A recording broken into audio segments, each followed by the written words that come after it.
আসসালামু আলাইকুম। আজকে যে বিষয়টা আলোচনা করব সেটা হলো আসলে কর্মপরিবেশ। আমাদের যে প্রতিষ্ঠানে আমরা চাকরি করি সেই প্রতিষ্ঠানে আসলে কর্মপরিবেশ কেমন হওয়া উচিত এবং এখানে মালিক, মিড ম্যানেজমেন্ট এবং শ্রমিকের কিছু ফাংশনাল এবং কিছু প্রসেসগত এবং কিছু ডিপার্টমেন্টগত কিছু কাজের একটা পার্থক্য থাকে। তা এই ক্ষেত্রে অনেক সময় আমরা যে পার্টটা আসলে ইগনোর করি সেটা হলো মনের অজান্তেই হোক বা যেভাবেই হোক বা অজ্ঞতার কারণেই হোক, যে অনেক সময় আমরা শ্রমিককে আমরা আসলে সম্মান করি না এবং তাদের কাজটা যে সে করতেছে সেই কাজের তারা যে আসলে যতটুকু না সম্মান পাওয়ার কথা সেটা অনেক ক্ষেত্রেই আমরা অবচেতন মনে সেটাকে তাদেরকে খুবই ছোটোভাবে বা খুবই অন্যায়ভাবে আমরা এটাকে ট্রিট করি আর কি। তো এই সমাজটা যখন দেখেন আজ থেকে যদি কয়েক হাজার বছর পিছনো যায়, তখন দেখা যাচ্ছে যে প্রেক্ষাপট এক ধরনের ছিল। তখন দেখা যাচ্ছে যে অধিকাংশ ক্ষেত্রেই আমাদের যে বেসিক নিড যে পার্টটা ছিল ওই পার্টটাতে আসলে আমরা ফুলফিল করতে পারতাম না বা করতে পারতো না, যদি আজ থেকে আরও 100-200 বছরের আগের যে ঘটনাটা। তা সেই ক্ষেত্রে এখন কিন্তু ওই দিন আর নাই, চেঞ্জ হয়েছে এবং যত দিন যাবে তত এই জিনিসটাকে আরও আস্তে আস্তে উন্নত হবে। এবং বেসিক নিডের মধ্যে যদি আমরা এখন ধরি এডুকেশান, বাংলাদেশে মোটামুটি সবাই স্কুলে যায় এবং যেখানে বলছে শেল্টার সবারই আছে। এমন একটা সময় ছিল যখন আসলে খাবারই পাইতো না, কাপড় চোপড় বা অন্যান্য যে লেখাপড়া বন্য যে চিকিৎসা তো দূরের কথা। তো ওই সময়ের যে পরিবেশ আর এখনের যে পরিবেশ আসলে টোটালি ডিফারেন্ট।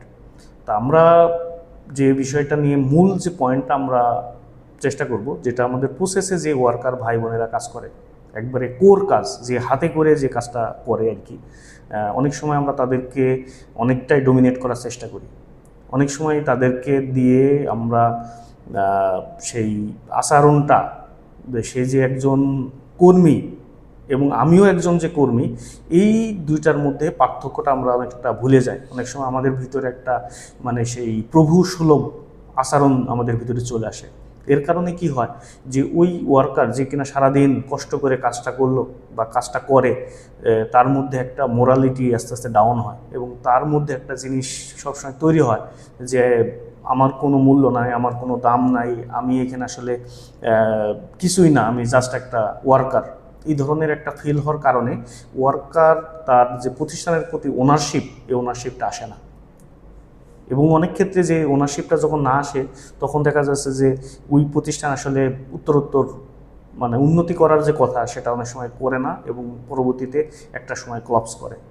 তা আমরা যারা মিড ম্যানেজমেন্টে চাকরি করি বা আমরা করতেছি বিভিন্ন প্রতিষ্ঠানে, আমাদের প্রথম এবং প্রধান শর্তই হওয়া উচিত যে আমার যারা ওয়ার্কার আছে তাদেরকে প্রাপ্য সম্মান, প্রাপ্য অধিকার এবং প্রাপ্য যে পার্টগুলো আছে সেটাকে ইনশোর করা এবং তাদেরকে ওয়ার্কার না দেখে সহকর্মী বা কলিগ হিসাবে দেখা, এবং যেটার মাধ্যমে তারা কিন্তু আপনার কাজে তারাই হেল্প করবে এবং প্রতিষ্ঠানকে আস্তে আস্তে উপরে দিকে নিয়ে যাবে।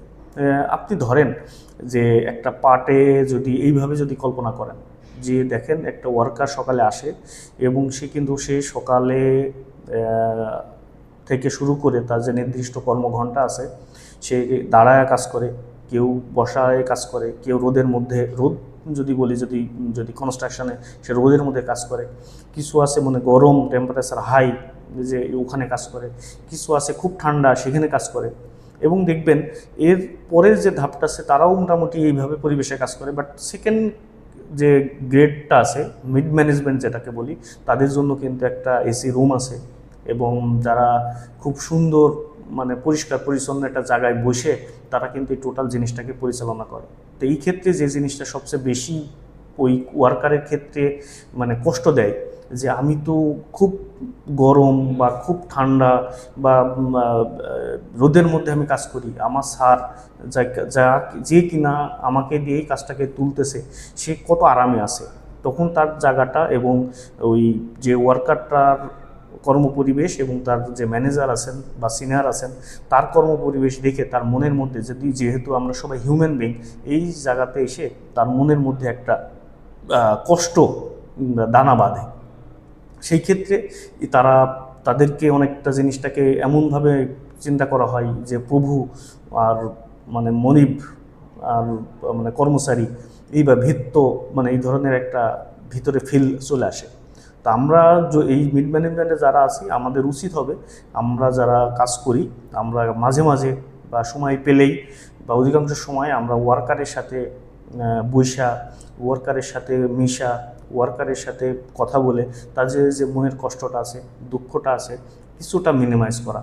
এবং তারা যখন আমাদের অফিসে আসবেন কোনো সমস্যা সমাধানের জন্য তাদেরকে সর্বোচ্চ পর্যায়ে সহায়তা করা, তাদেরকে তার জায়গা থেকে সেটাকে অ্যাড্রেস করা এবং সেটাকে খুব দ্রুত সলভ করা এবং তাদের যে কষ্ট দুঃখটাকে যতদূর সম্ভব কোম্পানির নিয়ম অনুযায়ী, কোম্পানির নিয়ম অনুযায়ী সেটাকে একটা মিনিমাইজ করার চেষ্টা করা, এটাই মূল লক্ষ্য হওয়া উচিত।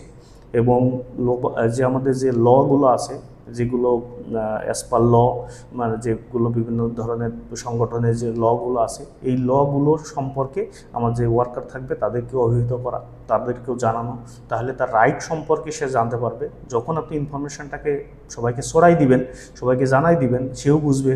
এবং যারা মিড ম্যানেজমেন্টে থাকবে দেখবেন যে অধিকাংশ সময় তাদেরকে কন্ট্রোল করা অনেকটা সুবিধা হবে। এটাই আমি আশা করি, এটা সবার ক্ষেত্রেই এটা প্রযোজ্য। যেখানেই প্রতিষ্ঠান আছে সেখানেই শ্রমিক থাকবে, সেখানেই সুপারভাইজার থাকবে, সেখানেই মিড ম্যানেজমেন্ট থাকবে, সেখানে আপার ম্যানেজমেন্ট থাকবে। এটাই বাস্তব এবং এই বাস্তবের আলোকেই আমাদেরকে এগিয়ে যেতে হবে এবং বাংলাদেশ আস্তে আস্তে এগিয়ে যাবে। এবং এগিয়ে যাওয়ার পেছনে আমাদের সবার উচিত হবে, আমরা যারা মিড ম্যানেজমেন্টে আছি আমাদের সাথে এবং ওয়ার্কার যারা একবারেই ফিল্ড ফোর্সে আছে এবং যারা আলটিমেট প্রোডাক্টের টাচে আছে তাদের সাথে সুসম্পর্কটা যেন, মানে সুসম্পর্ক রেখেই যেন আমরা এগিয়ে যাই। আজকে এই পর্যন্তই। আসসালামু আলাইকুম।